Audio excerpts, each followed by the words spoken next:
पेड़ पे देखा?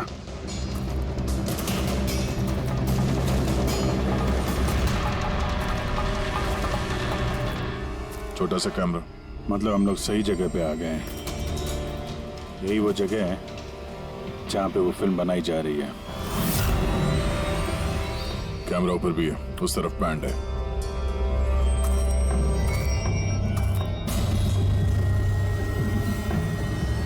शायद इस कैमरे से कुछ पता चले उनके अड्डे के बारे में। नहीं अभिजीत, ये तो हाई एंड वायरलेस कैमरा है। इसके जरिए पता लगाना मुश्किल है कि इसमें जो स्टोर्ड फुटेज है वो कहाँ से ब्रॉडकास्ट हो रहा होगा। और इस जंगल में पता नहीं और कितने कैमरास हैं। देखते हैं, आगे शायद कोई कैमरा मिल जाए जिससे कुछ पता चले।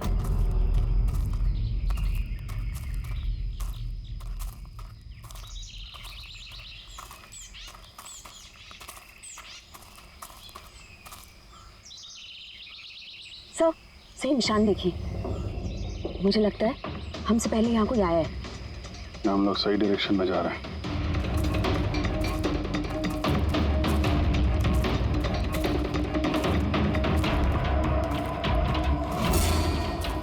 सर ये निशान यहीं तक है सर, इसका मतलब उनका अड्डा यहीं कहीं है।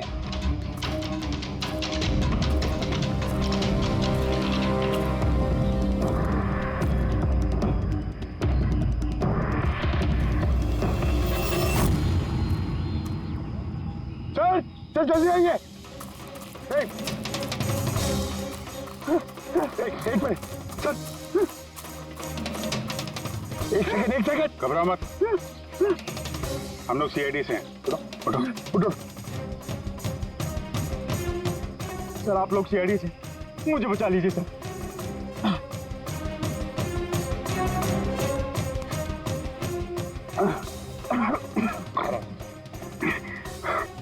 यहाँ फंस कैसे गए तुम? सर मुझे इस जंगल से बाहर निकलने का रास्ता नहीं मिल रहा। सर उस खूनी ने एक एक करके सबको मार दिया। तुम लोग यहाँ आए कैसे? हम शेर टैक्सी में सवार होकर सफर कर रहे थे कि अचानक हमारी गाड़ी पंक्चर हो गई और कार रुक गई। सड़क पर पहले से किसी ने कीले और कांच के टुकड़े रखे हुए थे सर। फिर इसके बाद कुछ लोग आए जिनके चेहरे नकाब से ढके हुए थे और जब तक हम कुछ कर पाते उन्होंने हमें बेहोशी के इंजेक्शन लगा दिए। और जब मुझे होश आया तो मैं इस घने जंगल में था सर। सर मैं ही जानता हूँ कि इस जंगल में मैं भूख प्यास से कैसे रहा हूँ। कभी लकड़ी खाई तो कभी पेड़ के पत्ते, और जब भी किसी के चिल्लाने की आवाज़ आती तो समझ जाता किसी की जान चली गई। यहाँ जगह जगह कैमरे लगे हुए हैं। तुम्हारी किस्मत अच्छी थी कि तुम उनके पकड़ में नहीं आए। सर पकड़ इसलिए नहीं पाए क्योंकि उन्होंने एक कैमरा मेरे कमीज के बटन में लगाया हुआ था और वो बटन मैंने तोड़कर फेंक दिया। शायद इसी वजह से वो मुझे ढूंढ नहीं पाए। तुम्हें अंदाजा है कि बाकी के लोगों में कितने लोग जिंदा हैं अभी तक? मालूम नहीं सर, पर कल रात जब मैं पेड़ पर बैठा हुआ था मुझे किसी के चीखने की आवाज़ आई थी। न जाने वो उनको घायल कर रहे हैं या फिर जान से मार रहे हैं सर। किस तरफ से आवाज़ आई थी? कौन सी दिशा से? कुछ याद है आपको? मेरे पेड़ इस तरफ, शायद उस तरफ से सर।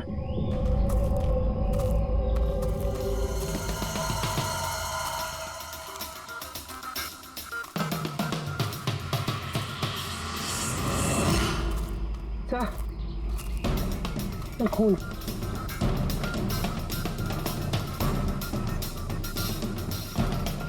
सर यहाँ पर भी। इसका मतलब उनमें से कोई घायल है। किस तरफ गया होगा?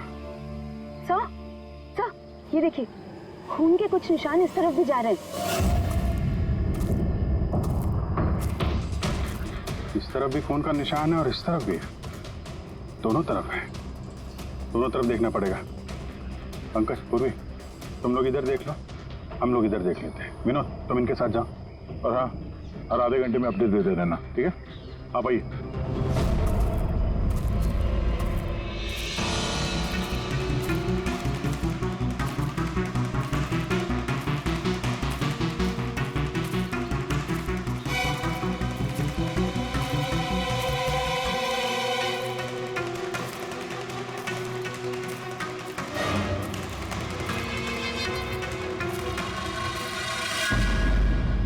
एक मिनट, वो क्या है?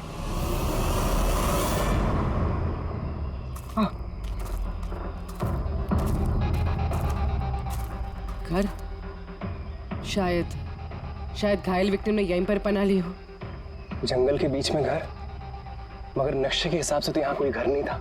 हो सकता है ऐसे फिल्म बनाने वालों को ऐसे लोकेशंस की जरूरत पड़ती है ताकि उन्हें कोई ट्रैक ना कर सके। हो सकता है उस घर में जो घायल आदमी है वही मुजरिम हो सकता है पंकज, और ये भी हो सकता है कि आगे और भी कैमरास लगे हों।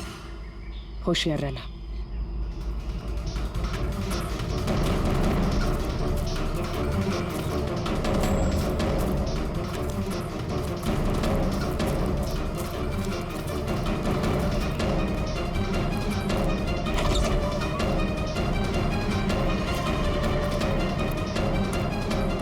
पंकज, टॉर्च।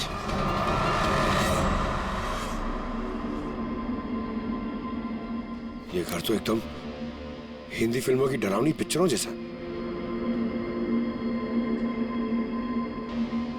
ये देखो, उस घायल विक्टिम को यहीं पर लाया गया है। वो आवाज सुनी? अंदर से आ रही है।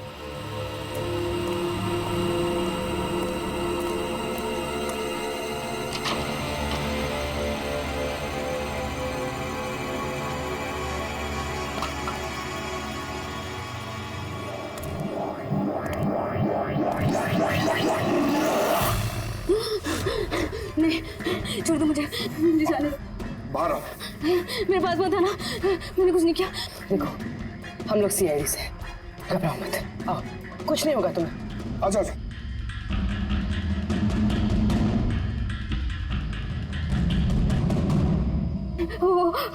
वो यहीं पे, वो यहीं पे। अरे पूर्वी, ये लाइट कहाँ से आ रही है? पंकज, पंकज, मुझे कुछ दिखाई नहीं दे रहा। अरे पंकज सर, पूर्वी मैम, पंकज सर।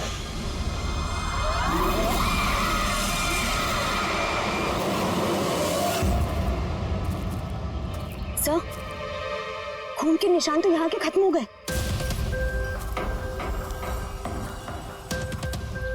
अरे ऐसे कैसे हो सकता है? घायल आदमी अगर यहाँ पर आएगा तो यहाँ से अचानक कैसे गायब हो जाएगा? शायद वो मुजरिमों के हाथ लग गया यहाँ इस पॉइंट पे पहुंचने के बाद। हो सकता है। पता नहीं मोहित के अलावा और कोई है जिंदा कि नहीं। 1 घंटा हो गया तो पूर्वी और पंकज का कोई फोन कॉल नहीं है।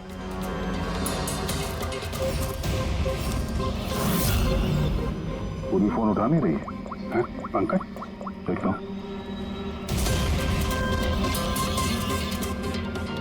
पंकज भी फोन नहीं उठा रहा। अरे यार, किसी मुसीबत में नहीं है दोनों?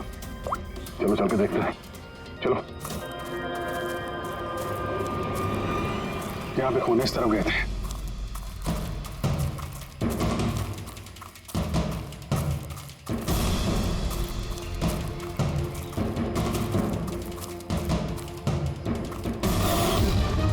घर के अंदर शायद कोई हो। अंदर जाके देखता हूँ। ठीक है, तब तक मैं यहाँ बाहर देखता हूँ।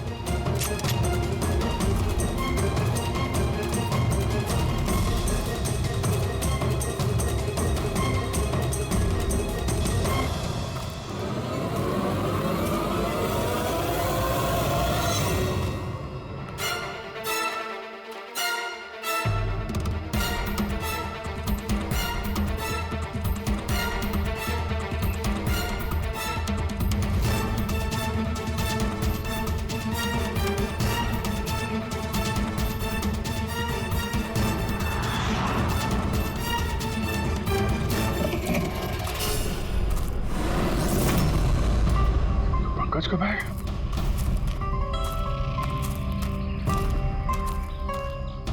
पंकज,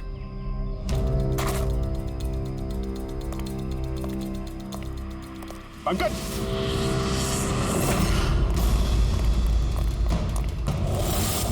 पंकज, पंकज,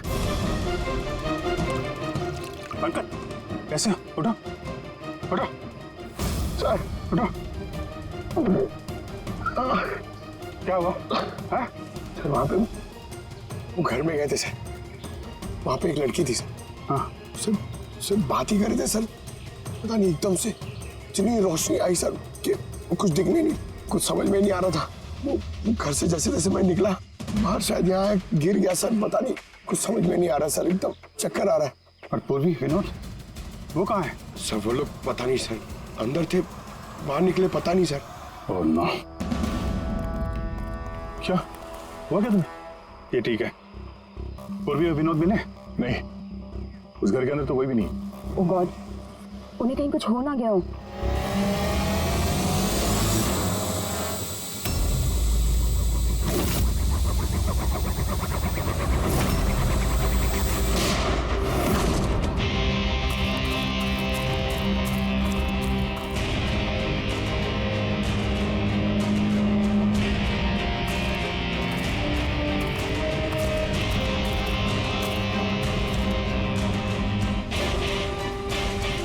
ये सब तो बड़ा मुश्किल होता जा रहा है। हमें वापस जाना होगा। चलो। क्या मतलब? देखो दया, हमें ये नहीं मालूम है कि अपराधियों की तादाद कितनी है, कितने कैमरे लगा रखे हैं यहाँ पे, कितने हथियार हैं उनके पास। ऊपर से हम पे हर वक्त नजर रखे हुए हैं। अभी फिलहाल हम उनसे मुकाबला करने की तैयारी में नहीं है। और पूर्वी, उसे यहाँ पे अकेला छोड़ के चले जाएंगे हम? यार दया देखो, पूर्वी उनके चंगुल में फंस चुकी है। हम उसको बचाने जाएंगे तो हम भी नहीं बच पाएंगे। अभिजीत, क्या हो क्या गया तुम्हें? कुछ याद है सीआईडी में हमें पहले क्या सिखाया था? यही कि सबसे पहले अपने साथी को पीछे मत छोड़ना, चाहे वो जिंदा हो या मर चुका हो। अरे यार, हर लड़ाई रूल बुक के हिसाब से नहीं लड़ी जा सकती। हमें यह भी सिखाया गया था कि प्रेजेंस ऑफ माइंड का इस्तेमाल करना अलग अलग परिस्थितियों में। आई एम सॉरी, तुम्हारे इस थॉट से मैं एग्री नहीं करता। आई एम सॉरी, तुम्हें जाना है तुम जा सकते हो, बिना पूर्वी के मैं यहाँ इस जंगल से बाहर नहीं जाने वाला। जिद मत करो दया, हमें यह भी नहीं मालूम है कि पूर्वी जिंदा है कि नहीं। अभिजीत, वो एक सीआईडी ऑफिसर है, इतनी आसानी से हार मानने वाली नहीं है। वो बेचारी अकेली लड़ रही होगी उन मुजरिमों से, और अब जब उसे सबसे ज्यादा जरूरत है हमारी, हम पीठ दिखा के भागेंगे यार। ज्यादा जरूरी यह है कि जो लोग उस गिरोह के कैद में नहीं आए हैं उनको बचाया जाए। और तुम्हें पूर्वी की इतनी परवाह है तो जिद मत करो, मेरे साथ चलो, हम लोग अच्छी प्लानिंग बना के वापस आएंगे। चलो। इसे हो क्या गया? सर अभी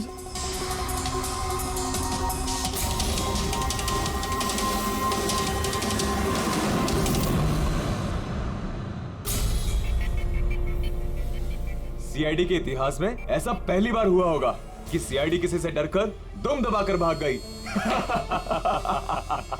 हाँ सर, पहुंच गए आप? हाँ, बस उसी जंक्शन पे रहिए, हम लोग आते हैं वहां पे। अरे सालुके सर, आप यहाँ? मैं यहाँ।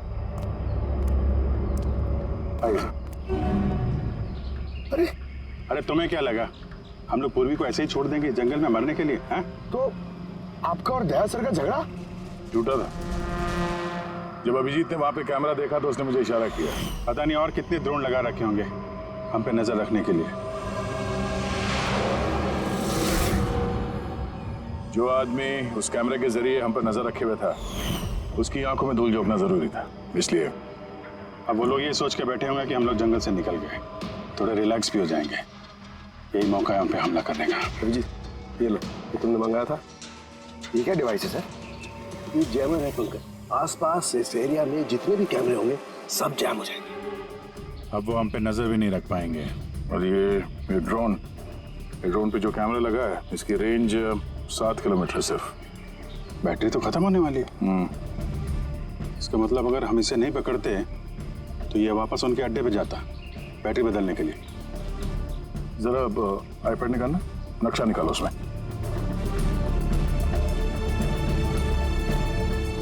ये वो जगह है जहाँ पे हमें ये ड्रोन मिला था, और इसके पास ही वो बंगलो है।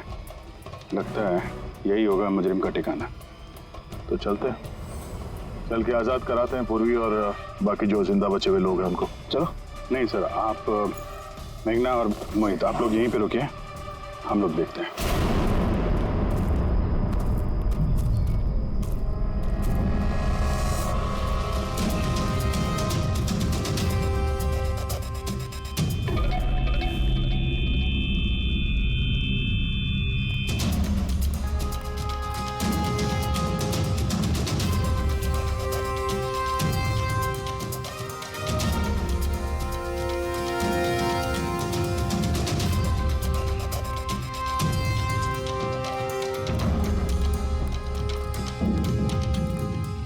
यार, ये पूरा सिस्टम बंद कैसे हो गया? देख ना कुछ। फिर से आवाजें आ रही हैं। बंद कैसे हो सकता है पूरा सिस्टम?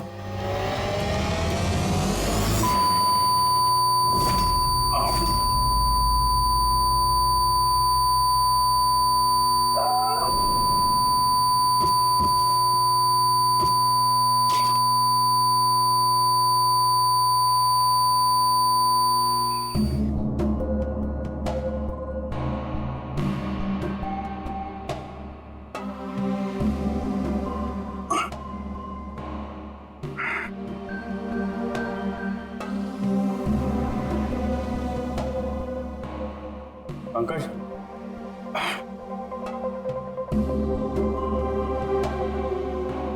पंकज, हमारे स्वागत की पूरी तैयारी कर रखी थी इन लोगों ने। सर ये लोग अगर हमें मारना चाहते तो पहले ही मार देते।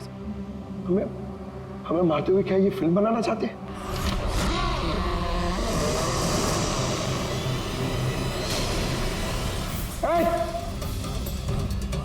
सच जाओ, सच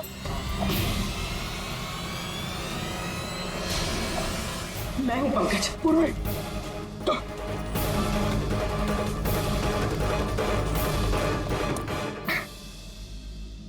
तुम ठीक हो? हाँ सर। वो लोग किधर हैं? सर उस तरफ।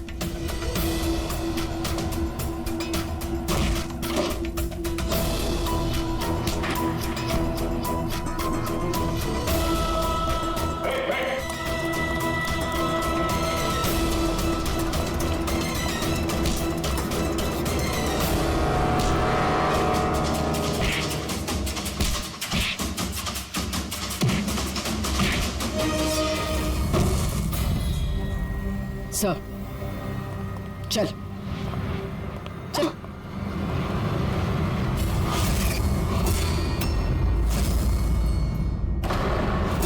मेघना, तुम?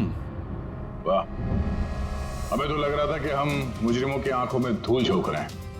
अब किसे पता था कि हम मुजरिम को अपने साथ ही लेके घूम रहे हैं। आप लोग यहाँ कैसे? किसने छुड़ाया आप लोगों को? सीआईडी को कैद करना इतना आसान नहीं। मौका देखते ही मैंने वो खिड़की तोड़ी और वहां से बाहर निकल गई।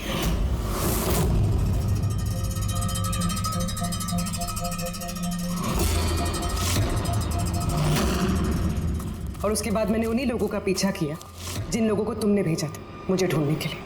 और फिर मैंने उस नकाबपोश आदमी को देखा और उसका भी पीछा किया।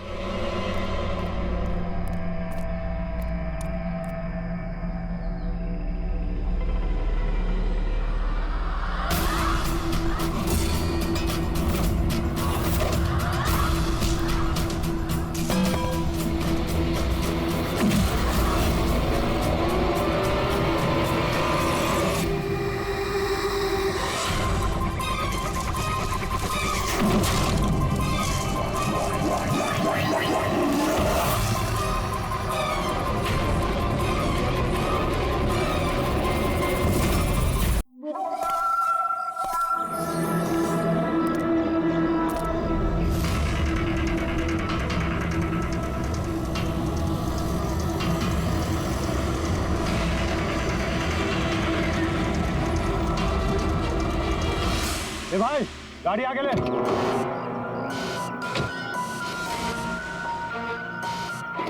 बोला ना तुझसे, गाड़ी आगे ले तो आगे ले। अरे भाई कैसे आगे लूं? गाड़ी खराब हो गई है ना। प्रॉब्लम बाद में देखना, धक्के मार के आगे लो पहले। अरे आप लोग भी मदद कीजिए। हम क्या मदद करो? तुम जल्दी। इस आदमी को मैं पहचानता हूँ सर। इसका मतलब हमारी इन्फॉर्मेशन एकदम सही है। यानी कि वो रूट नाम का कंप्यूटर हैकर इसी जगह पे होगा। और वो रूट जरूर कोई खतरनाक प्लानिंग कर रहा है सर। चाहे कुछ भी हो जाए, उसे जिंदा पकड़ना है, ये जानने के लिए कि उसका मिशन क्या है। और इस मिशन में तुम दोनों साइबर कॉप की आगे भी जरूरत लगेगी। तुम यस सर। यहाँ बाहर गेट पे खड़े रहना। ओके बाहर सर। नजर रखना। चलो।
सो कोई नहीं।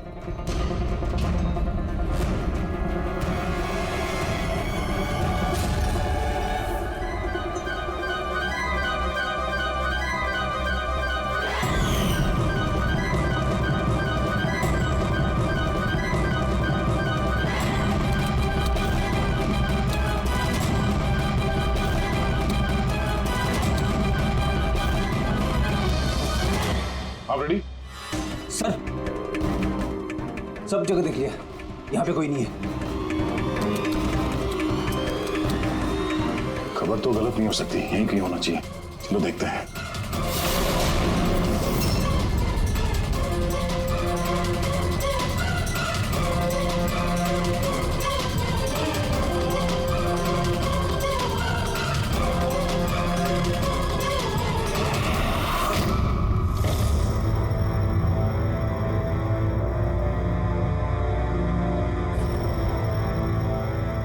तो कोई नहीं है।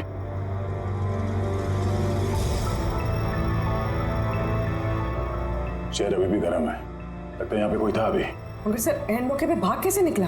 सर हम लोग तो चारों तरफ से बंगले के अंदर घुसे, किसी को बाहर भागते हुए नहीं देखा है। सर, हाँ सर ये मॉनिटर देखिए। सर ये तो घर के आसपास की फुटेज चल रही, कहीं वो हमें देख के भाग तो नहीं गया? हो सकता है, वो ज्यादा दूर नहीं गया होगा। जरा इस जगह को अच्छी तरह से चेक करो, और पूरी इस कंप्यूटर को चेक करो, देखो क्या मिलता है। तब तक मैं गेट पे जाके देखता हूँ।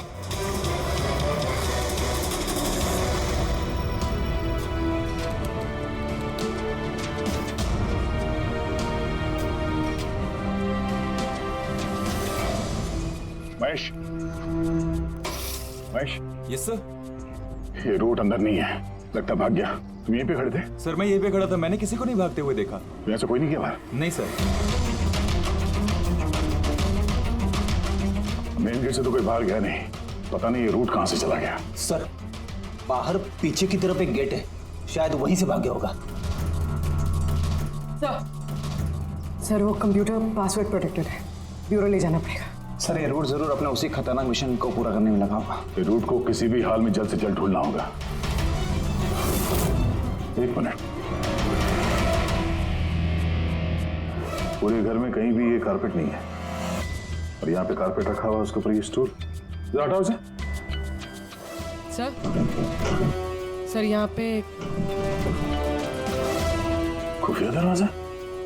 बड़ी, तुम यही रहो इनके साथ, हम लोग अंदर देखते हैं।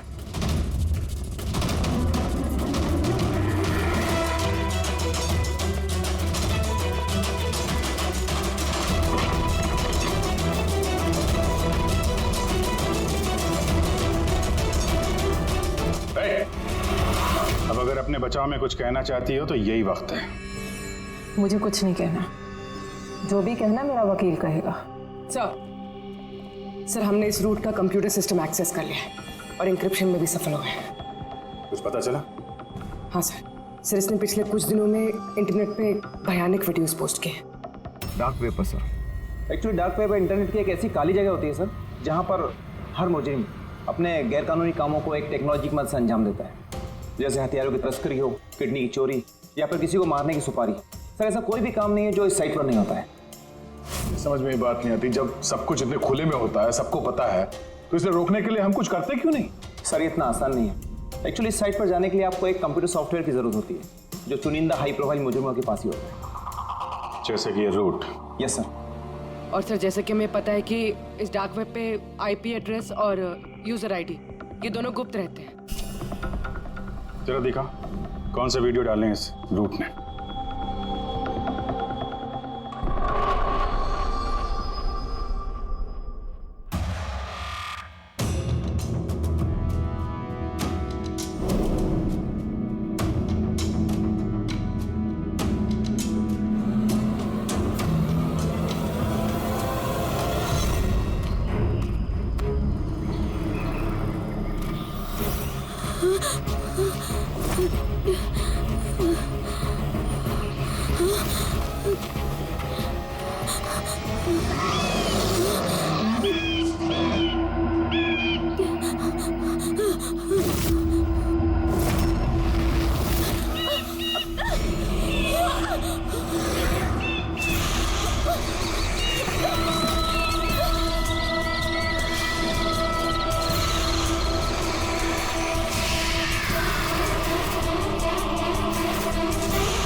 अरे बाप रे, ये तो किसी डरावनी फिल्म का भयानक सीन है। ये सीन क्यों डाला डार्क वेब में? सर ये किसी फिल्म का सीन नहीं है, ये सब असली में हुआ है और किसी हीरोइन के साथ नहीं, बल्कि एक मासूम लड़की के साथ। जहां तक मुझे याद आ रहा है इसे स्नफ फिल्म कहते हैं ना? हाँ सर, बहुत बड़ी इंडस्ट्री है इन वीडियोस की। कौन है ये लड़की? मुझे नहीं पता। तुम जिम्मेदार हो इसकी मौत की? नहीं सर, मैं किसी की मौत की जिम्मेदार नहीं हूँ। मुझे तो बस पैसे दिए गए थे ये वीडियो डार्क वेब पे डालने के लिए, और मैंने बस डाल दिया। किसने दिए पैसे?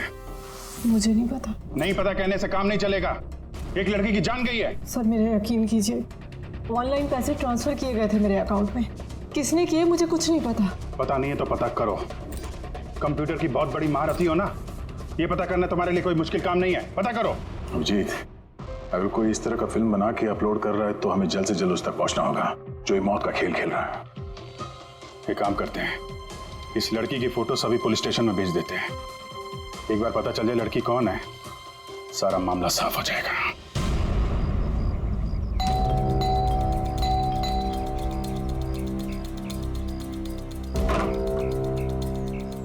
जी कहिए, किससे मिलना है? ये रिया का घर है ना? हाँ, मैं उसका पापा। आइए। वो हम लोग सीआईडी से हैं। आपके लिए एक बुरी खबर है। आपकी बेटी रिया अब इस दुनिया में नहीं रही। पता है, मगर आप उसके मौत के 10 दिन बाद क्यों आए हैं ये सब बताने? आपको पता है कि आपकी बेटी रिया की मौत हो गई है?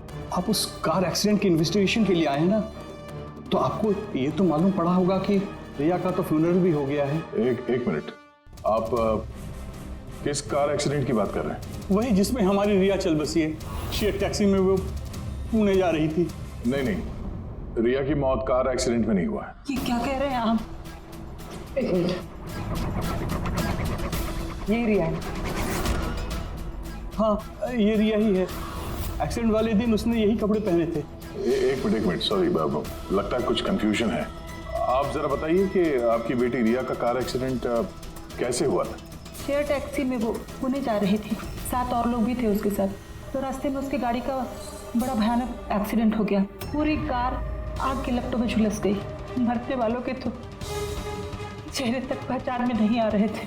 तो आप लोगों ने रिया को कैसे पहचाना? उसके सामान के जरिए बस हमसे पहचान पाए। आपने ये नहीं बताया कि ये फोटो कब की है? वैसे हम लोगों को भी पता नहीं कि ये फोटो कब की है, पर पता चलते ही हम आप लोगों को बता देंगे। लगता है रिया का ये एक्सीडेंट सिर्फ एक दिखावा था, उसकी मौत की असली वजह को छुपाने के लिए। सर अगर रिया का कार एक्सीडेंट एक दिखावा था, तो वो बाकी के 7 लोग जो उसके साथ गाड़ी में थे, कहीं वो भी रिया की तरह ही तो नहीं मारे गए? हो सकता है। सबके परिवार वालों से मिलना पड़ेगा। किस्मत अच्छी थी हमारी कि जो 7 लोग एक्सीडेंट में मारे गए थे उनमें से एक का अंतिम संस्कार नहीं हुआ था। देखते हैं डॉक्टर सालों के इस लाश से क्या सुराग निकाल पाते हैं। वैसे भी लाशें इतनी बुरी तरह से जल गई हैं कि चेहरा पहचान पाना मुश्किल है। भाई तुम लोगों का शक एकदम सही था, ये लाश टोनी की नहीं। लग ही रहा था सर हमें, लेकिन ये कौन है कुछ पता चला? यार ये तो पता नहीं लगा कि ये लाश है किसकी, लेकिन ये पता चला है कि इस आदमी को कैसे मारा गया। मैंने इसके बॉडी का स्कैन किया तो पता लगा कि इसके पेट में चाकू का बहुत गहरा घाव। चाकू से? हाँ, चाकू का। और मुझे लगता है उस चाकू के वार की वजह से ही इसकी मौत हुई। मतलब चाकू से मारा किसी और को और उसे टोनी बता के एक्सीडेंट का हिस्सा बना दिया। ये गैंग आखिर करना क्या चाहता है? और इस आदमी की मौत 3 हफ्ते पहले हुई है। एक कार एक्सीडेंट हुआ 10 दिन पहले।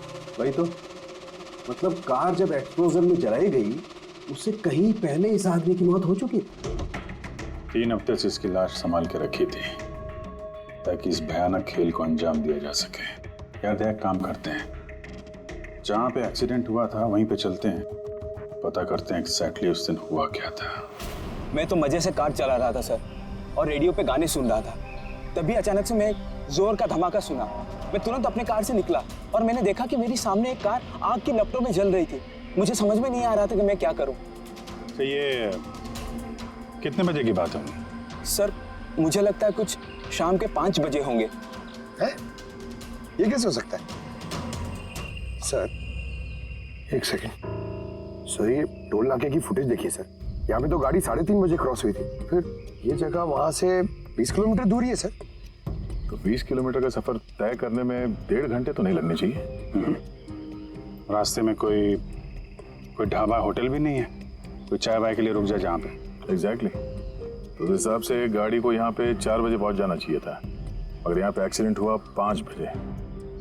इसका मतलब है ये जुर्म इस 1 घंटे में ही हुआ है। तो गाड़ी को उस समय कहीं ले जाया गया और उन सबको उतार के उसमें 7 लाशें रख दी गई। और उसके बाद गाड़ी को यहाँ पे लाके ब्लास्ट करवा दिया। सब प्लान था। सर लगता है इन सब लोगों को वहीं लेके गए हैं जहाँ पर रिया को लेके गए थे, वो स्नफ फिल्म बनाने के लिए। जगह जल्द से जल्द ढूंढनी होगी यार। पूर्वी ने SMS भेजा तो किसी पेड़ की फोटो है। हाँ पूर्वी। सर ये पेड़ जिसकी फोटो भेजी है मैंने, इसे मोरिंगा ओलिफेरिया कहते हैं सर। हाँ सर ठीक ऐसा ही पेड़ रिया वाली फुटेज में भी है। ये देखिए सर, उस फुटेज का स्क्रीनशॉट भेज रही हूँ मैं। सर ये पेड़ महाराष्ट्र के 2 जंगलों में पाए जाते हैं। ये तो एग्जैक्टली वैसे ही पेड़ है, महाराष्ट्र के 2 जंगलों में। कौन कौन से जंगलों में? सर एक जंगल है जो नासिक के पास है और दूसरा जंगल एक्सीडेंट वाली जगह से सिर्फ 1 घंटे की दूरी पे है और इस जंगल का नाम है प्रीफिक्स फॉरेस्ट। जरूर ये मौत का खेल इस प्रीफिक्स जंगल में ही हुआ है। प्रीफिक्स फॉरेस्ट तो काफी बड़ा जंगल है यार, मीलों तक फैला हुआ है। फॉरेस्ट ऑफिसर की मदद लेनी होगी।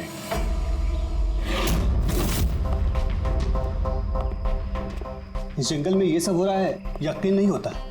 क्या आपकी इंफॉर्मेशन पक्की है ऑफिसर? पक्की नहीं होती तो यहाँ तक आते नहीं हम लोग। आप बताइए कुछ हाल फिलहाल में ऐसी कोई घटना आप लोगों ने कुछ सुनी हो, कुछ देखी हो, जंगल के अंदर कुछ हुआ हो? बिल्कुल नहीं, और अगर ऐसा कुछ होता तो हम जरूर उस पर ध्यान देते। चलो कोई नहीं, फिर भी अपनी तसल्ली के लिए एक बार हम जंगल देखना चाहेंगे। श्योर। वैसे सर आप लोग पूरा जंगल देखना चाहेंगे? क्योंकि मीलों तक फैला हुआ है ये, इसमें काफी वक्त लग सकता है। नहीं, हम पूरा जंगल नहीं देखेंगे।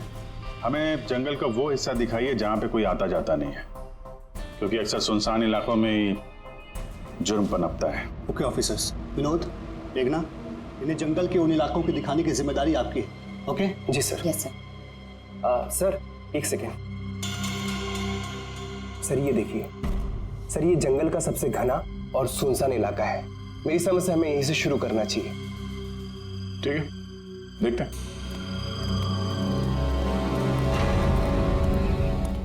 कुछ देर बाद जब मुझे होश आया तो मैंने देखा कि मगर इससे पहले कि मैं बाकी ऑफिसर्स तक पहुंच पाती, तुम्हारी उस सोनिक बूम वाली आवाज ने इन्हें बेहोश कर दिया था। वो तो मेरी किस्मत अच्छी थी कि मैं दूर थी और उस आवाज का मुझ पर कोई असर नहीं हुआ। और फिर मैंने सोचा कि क्यों ना उस नकाब को ही मैं अपना हथियार बना लूं। जिस बेरहमी से तुमने लोगों की जान ली है, तुम तो औरत कहलाने के लायक भी नहीं हो। अब ये बताओ तुमने ये सब किस लिए किया? ये सब मैंने पैसों के लिए किया है सर। जितने पैसे मुझे इस काम के लिए मिल रहे थे ना, उतना तो मुझे अपनी जॉब में 5 साल में भी नहीं मिलता। और वैसे भी क्या फर्क पड़ता है, रोज इतने लोग मरते हैं, अगर 2-4 और मर गए तो क्या हुआ? तुम्हें शायद मालूम नहीं है कि तुम कितनी बीमार हो। बाकी लोग कहाँ हैं जो तुम्हारे साथ में थे? मैंने किसी को कोई नुकसान नहीं पहुंचाया सर, इतनी भी बुरी नहीं हूं मैं। और वैसे भी मैंने कोई भी खून अपने हाथों से नहीं करा है। मुझे तो एक औरत ने करोड़पति बनने का ऑफर दिया था, जो मैंने एक्सेप्ट कर लिया। कौन औरत? बहुत अजीब सा नाम था उसका।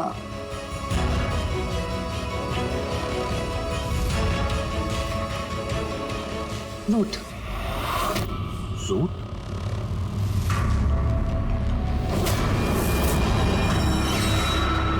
तो रूट है इस सब के पीछे मास्टरमाइंड। अब उसने ऐसा क्यों किया, उसका जवाब तो अब वही देगी। जहां तक तुम्हारा सवाल है, कानून तुम्हें कड़ी से कड़ी सजा देगा।